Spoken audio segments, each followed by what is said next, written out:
Hey, I have a question for you. So when was the last time you took some time off from your restaurant?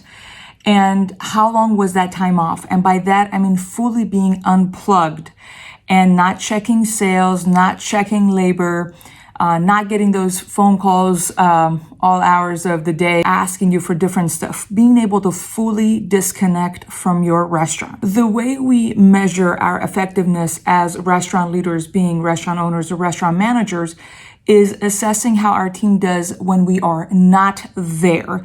If you need to be there all the time and things go smooth when you're there, there's not much to boast about. Do you know what I'm saying? It's just like with parenting.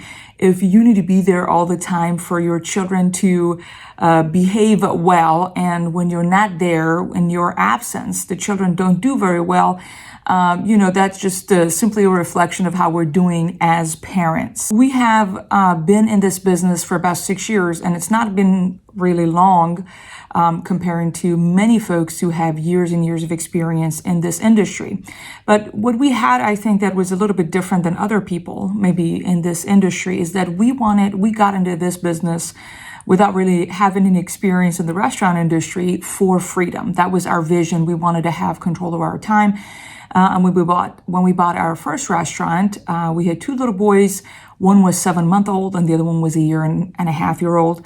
And so we got into this business thinking that we wanted to, our background was in engineering, and we did not want to be a slave to someone else. We wanted to work our own business, again, all that ideas that you get sold on. So we got into this always being intentional about how are we not going to be a slave to the business and have control over our time. It's not for money, but rather I feel like the new rich are those who have control over their time. Time is your most valuable asset. And again, if you have a young family, you understand exactly what I'm talking about. And I wanted to tell you that it's been a long journey for us finding freedom in our restaurant, and we're still working on it. So it is a full thing of a misconception if you think, there is such a thing as passive income in the restaurant industry. At least, you're always going to be an engaged owner. Also, we're not escaping from work. Just because you don't work operations doesn't mean that you're not working. We're still working 60 plus hours a week. We're simply working on different things, not, working operations, making food, cleaning up, closing, and things of that nature. And as I'm recording this, I am getting ready to go on a maternity leave in the next few weeks for our 4th baby. Our 3rd baby is 3 years old now, and our 4th baby, Lord willing, will be born sometimes early October 2020. And so I'm always mindful of stewarding my time. What are the projects I'm working on? What are the systems we're working on?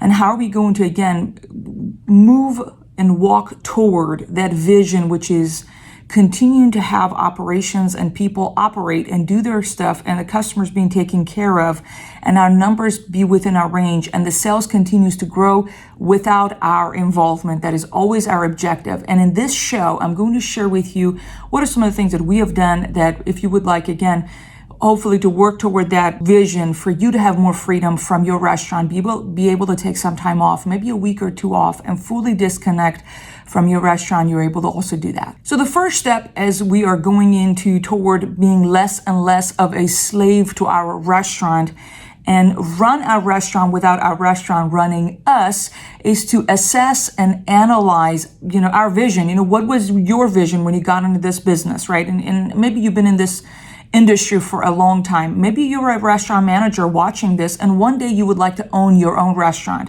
I feel like this also is still important. You need to know what your vision is that you got here, so you know what you're working towards. So the question I have for you, what are some of the things that you're doing in your restaurant that you should not be doing? You need to make a list of those tasks. If you're still washing, nothing wrong with washing dishes.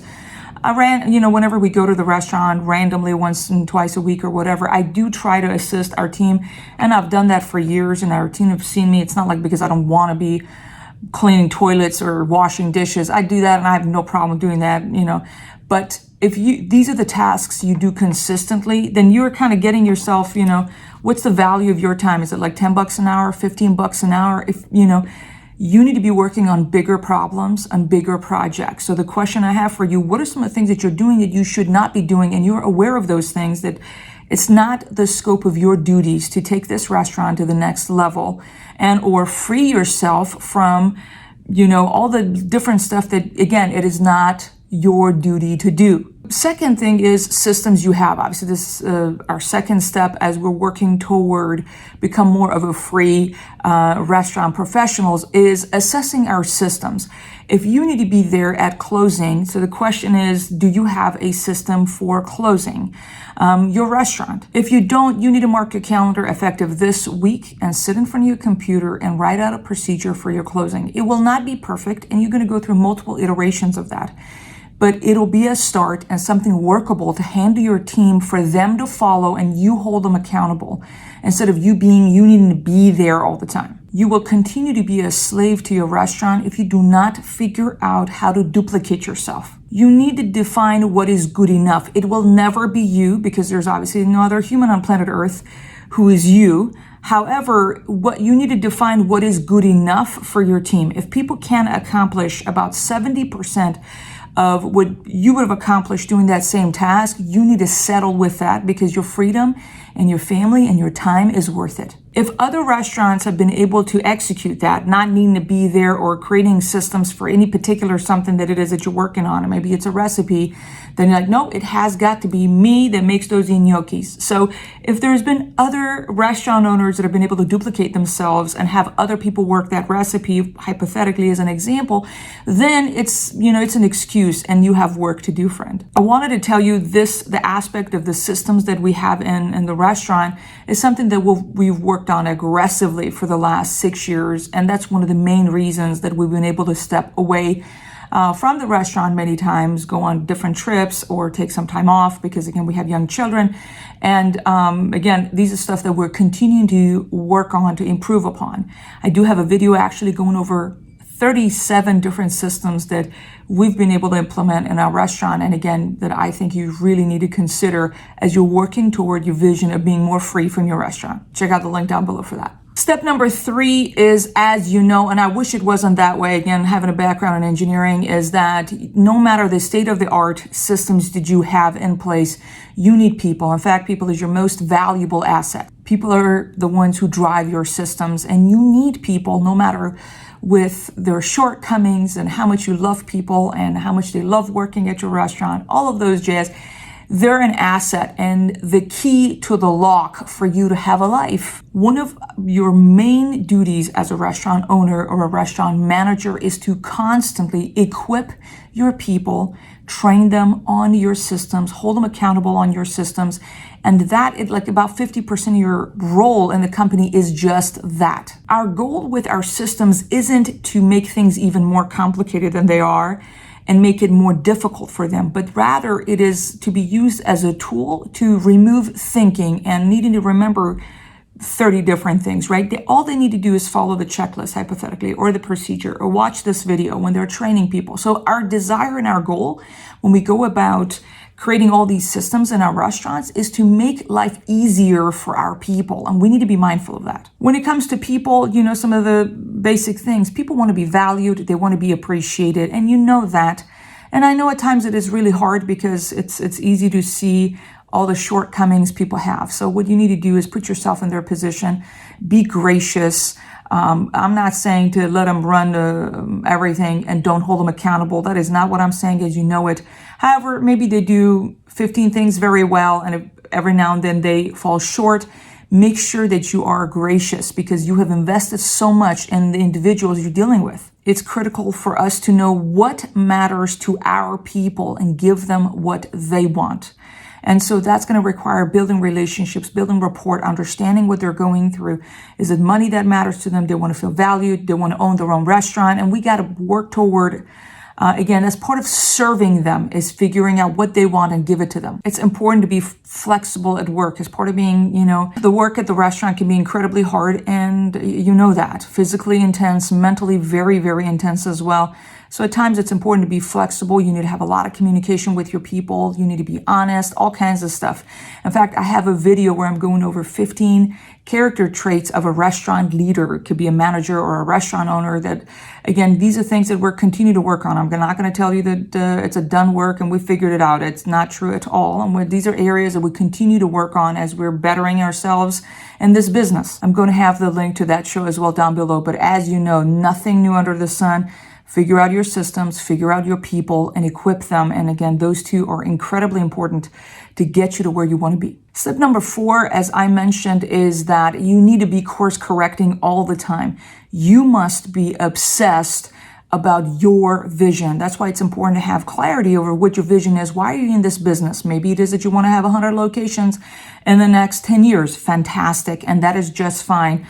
Or it is that, in this season of your life, you want to have a little bit more freedom, and that's fine too. But, each person has their own vision based on the season of life they're in, based on their family circumstances and all of that jazz. It is important for you to have clarity and work toward accomplishing that vision, getting closer and closer to that vision that you have. If you don't obsess over it, if you do not guard your time, no one will. You must get into a daily or a weekly habit, assessing your time. Where's your time going? What are the activities you're doing? What's the dollar value associated with the activities that you are working on? This happened for us, it took us 2 years to fully get ourselves out of operations. I have not made a pizza in the last year and a half. I'm not involved in operation. My husband doesn't even know how to make a pizza. And, we own 2 pizzerias, right? And they're successful. They're doing well. So there are ways around that, of course. All I'm saying is that you need to have clarity over your vision and you need to own your vision. If you view yourself as a restaurant owner versus a business owner, you won't move toward that destination. You know what I mean? Sometimes we're owned by our restaurant and you want to move away from that and become more of a business owner than just being a restaurant owner. It's more of a perspective that you have. I want to encourage you today that it can be done. There are a lot of people that have been able to do that. It's ongoing and it takes work, of course, but you need to be obsessed over your systems and your people. And again, I hope that in this show, that is my goal, to help you run a successful and a profitable restaurant that does not run you. So I am curious to know, how long can you step away from your restaurant, you think, in terms of fully disconnecting? Is it a day? Is it a week? Is it 2 weeks? Is it 1 month? In fact, I encourage you to purposefully choose to take some time off, so those problems that you wouldn't know even exist and are not aware of would come to the surface as you step away, so you know exactly what you need to tackle. So next time when you take some time off with your family, you don't have to deal with those specific issues again. That is the goal. Thanks so much for tuning into another episode of Making Dough Show. I want to ask you 2 favors. One, to make sure to subscribe to our YouTube channel or our podcast channel if you listen to the audio side of this show, and as well leave us a review. It would mean the world. And as always, I would love to hear from you. I am 1 email away at makingdoughshow@gmail.com. And with that, let's get back to work and make some dough. Thank you. Bye-bye.